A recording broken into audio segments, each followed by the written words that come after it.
अब देखो बच्चों,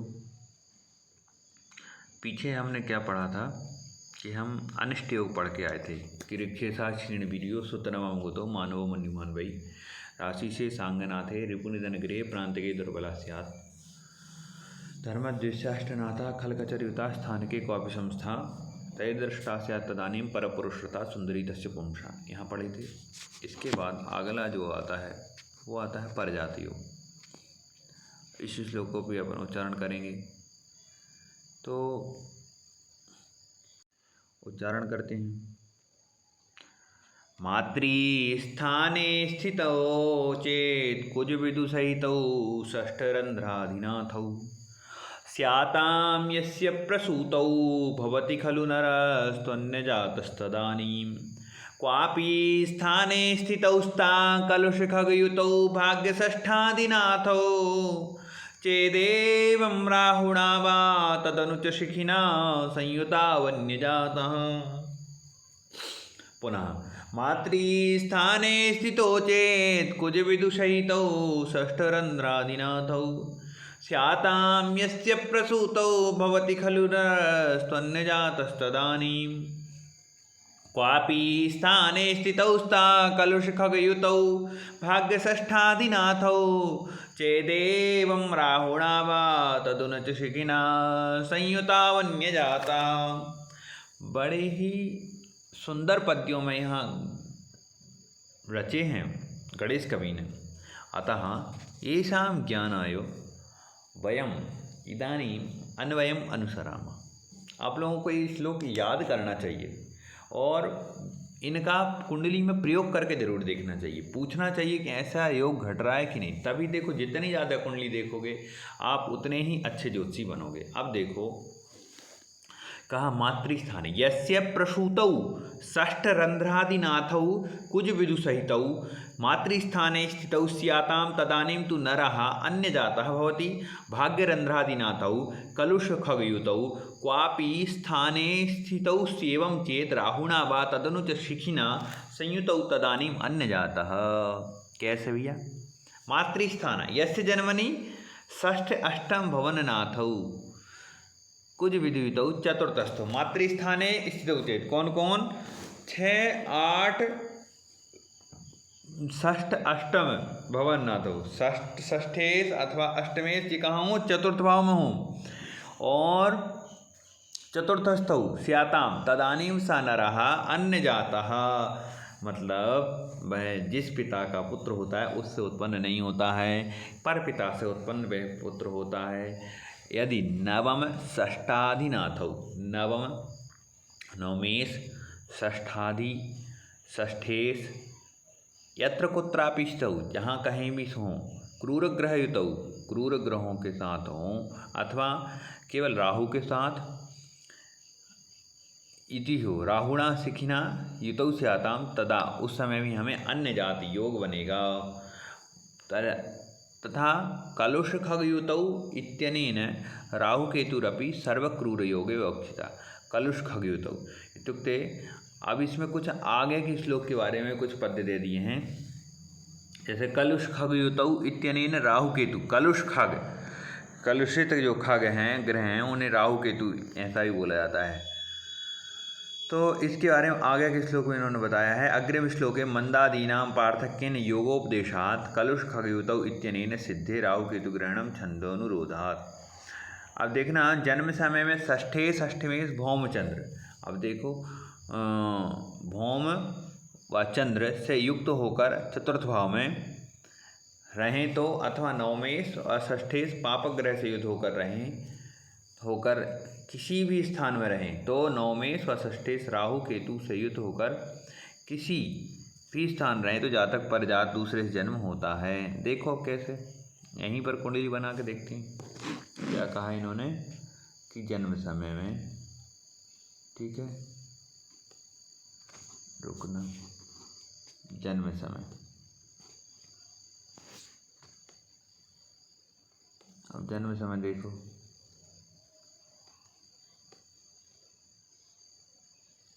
यहाँ बनाते हैं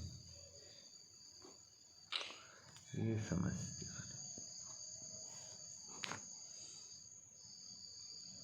अब यहाँ क्या कहा, देखो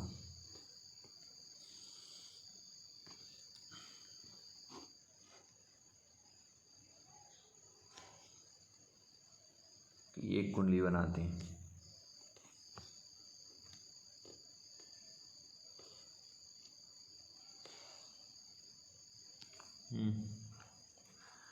अब एक कुंडली हमने बनाई, सिंह, कन्या, तुला, वृश्चिक, सिंह, कन्या, तुला, वृश्चिक, यहाँ 8 आएगा है, सिंह, कन्या, तुला, वृश्चिक, इसको पूरे को 8 बनाओ। धनु,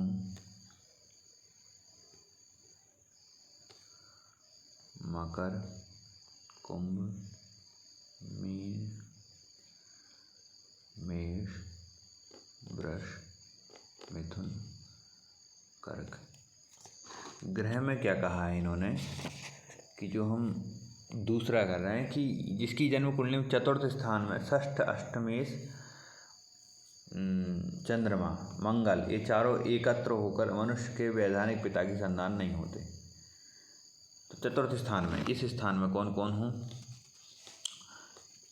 शनि हो, कदाचित इस कुंडली का शनि स्वामी कहाँ का स्वामी, यहाँ का स्वामी है शनि।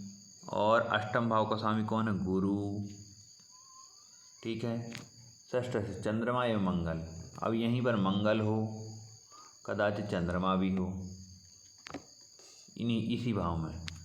तो वैधान जिसके पुत्र होता है वह उसके पिता, वास्तविक पिता का पुत्र नहीं होता है, परजात का होता है, ठीक है। ऐसा योग है, अर्थात माता पर पुरुष से उसको उत्पन्न करती है। दूसरा क्या कहा, षष्ठेश, षष्ठेश और नवमेश राहु व केतु से युक्त हो तो भी अन्य पुरुष के संग होता है। अब देखो षष्ठेश नवमेश मतलब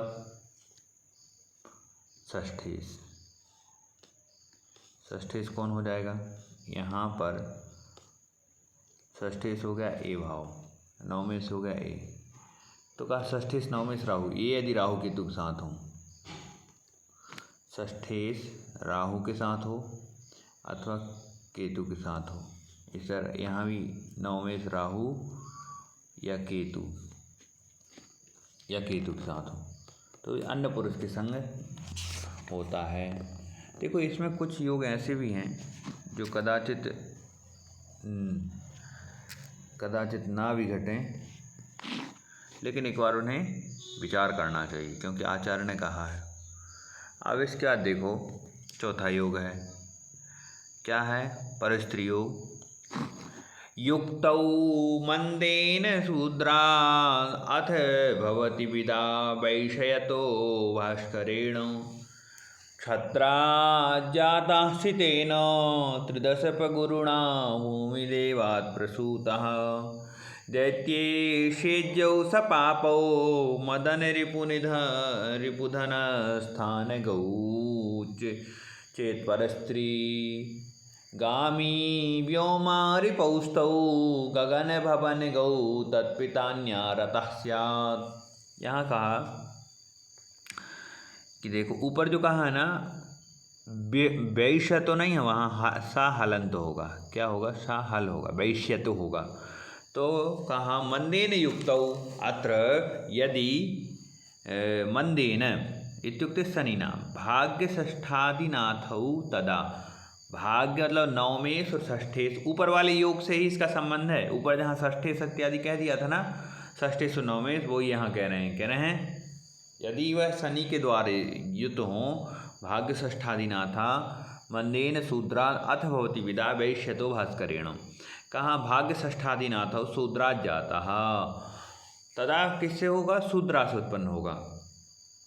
अथ विदा वैश्यतो भास्करेण, और यदि भास्करेण युता तरी क्षत्रिय से होगा।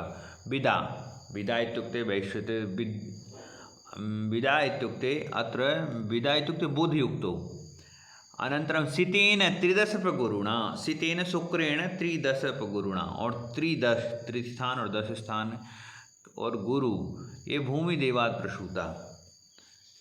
पुनः दैत्येशेज्यौ सपापौ मदन रिपुधनस्थान गौ चेतदा परिस्त्रीगामी व्योम रिपौ गगन भवन गौ चेतदा तत्पिता अन्यारतः स्यात्। अर्थात भाग्यष्ठादिनाथ, भाग्यष्ठादिनाथ इत्युक्ते नवमेश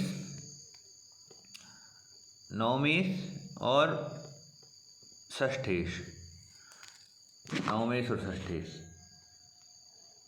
नवमेश और षष्ठेश में हैं कौन कौन है, जैसे देखते हैं। देखो क्या कहा है कि भाग्य षष्ठादिनाथ मतलब नवमेश का स्वामी और षष्ठादिनाथ मतलब षष्ठेश का स्वामी कदाचित, ठीक है, इनके स्वामी हैं।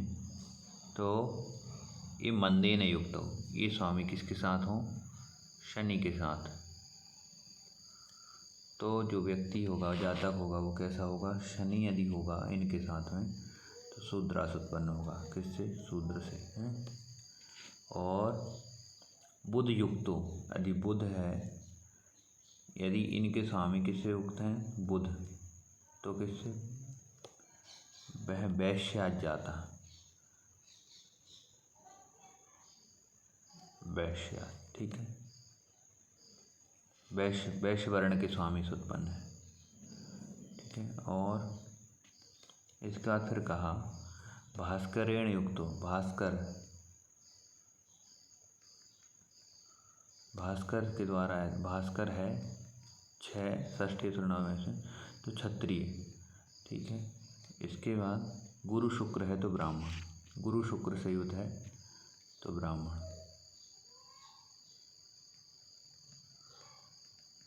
है। अब यहाँ ब्राह्मण से और बुध गुरु शुक्राणाम कलुष खगयुत क्रूर दृष्टियुति मतलब तद योगेन नीचत्वेन अस्तंगत्वेन क्रूर वर्गस्थत्वेन च सुधीर्बोध्यम। मतलब क्या कहा, बुध गुरु शुक्र का कहा है कि कलुष खगयुता मतलब क्रूर दृष्टियुत, क्रूर दृष्टित्व हो, क्रूर ग्रहों की दृष्टि हो, उन क्रूर ग्रहों का योग हो। क्रूर ग्रह मतलब राहु केतु सूर्य मंगल शनि आदि। नीचत्वेन अस्तंगत्वेन, नीचत्वेन मतलब ग्रहों का नीचत्व, ग्रह अपनी नीच राशि में हो, ठीक है। और अस्तंगतत्वेन, अस्त हो सूर्य से, क्रूर ग्रहों के वर्ग में हो, होरा आदि में, ऐसा जानना चाहिए। कहा अथ शुक्र बृहस्पति सक्रूरऊ, शुक्र और बृहस्पति जो है, कहा ना यहाँ पर शुक्र और बृहस्पति। अब यहाँ कहा है कि शुक्र बृहस्पति क्रूरऊ, शुक्र और बृहस्पति जो है क्रूर हों, सप्तम अष्टम धन स्थान में हों क्रूर ग्रहों के साथ, तब भी उसका पिता परस्त्रीगामी होता है, व्यक्ति परस्त्रीगामी होगा।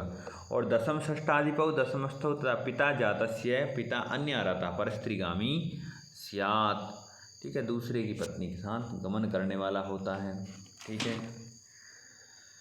तो यहाँ पर 4 कंडीशन उन्होंने बनाई हैं, एक बार हम देख लेते हैं कि यदि षष्ठे से 9वें शनि से युक्त हों तो माता ने शूद्र के साथ रमण किया है, पुत्र को उत्पन्न किया। बुध से युक्त हों तो वैश्य के साथ, और भाग्येश व षष्ठेश सूर्य से युक्त हों तो क्षत्रिय से उत्पन्न किया है, और षष्ठेश व नवमेश शुक्र या बृहस्पति से युक्त हों तो माता ने ब्राह्मण के साथ रमण किया है, ऐसा समझना चाहिए। यदि किसी की जन्म कुंडली में शुक्र व बृहस्पति पाप ग्रहों से युक्त होकर 7 सप्तम भाव में, षष्ठ भाव में या द्वितीय स्थान में स्थित हों तो वह व्यक्ति का पिता परस्त्रीगामी होता है। दशमेश एवं षष्ठेश दोनों ही दशम स्थान में हों तो भी वह व्यक्ति का पिता परस्त्री से में आसक्त होता है।